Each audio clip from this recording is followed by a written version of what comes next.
Mahfud sebut akan kembali menulis dan mengajar bila tak lagi jadi bagian pemerintah.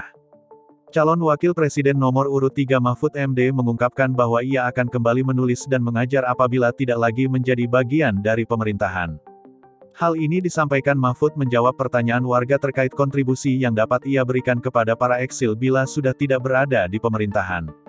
Saya mau apa? Ya saya seperti dulu bisa menulis, masih bisa mengajar dan sebagainya, masih bisa memberi pendapat saran-saran terhadap pemerintah, kata Mahfud di Blok M Plaza, Jakarta, Kamis, tanggal 14 Maret tahun 2024. Namun demikian, Mahfud menilai kontribusinya tersebut hanyalah bagian kecil dibandingkan kontribusi yang sudah diberikan oleh rakyat Indonesia lewat peristiwa reformasi tahun 1998 lalu. Mantan Menteri Koordinator Bidang Politik, Hukum, dan Keamanan ini berpandangan, rakyat punya jasa besar karena menumbangkan Orde Baru bukanlah hal yang mudah. Kontribusi ini diberikan oleh rakyat Indonesia melalui reformasi yang dengan gagah berani pada waktu itu menumbangkan rezim otoriter, yang pada waktu itu tidak terbayangkan, kata Mahfud.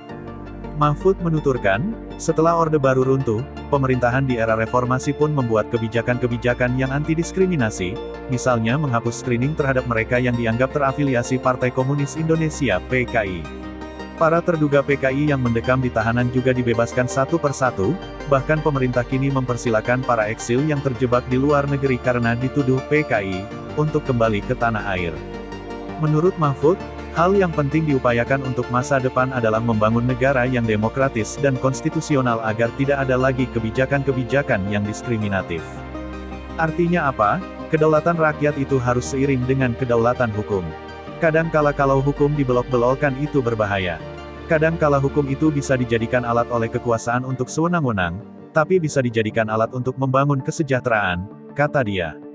Seperti diketahui, Mahfud sudah tidak lagi menjadi bagian dari pemerintahan setelah memutuskan mengundurkan diri dari jabatan Menko Polhukam, beberapa saat sebelum pemilu 2024 lalu. Mahfud yang mencalonkan diri sebagai wakil presiden mendampingi Ganjar Pranowo pun diprediksi tidak memenangkan pemilihan presiden 2024 merujuk hasil hitung cepat sejumlah lembaga.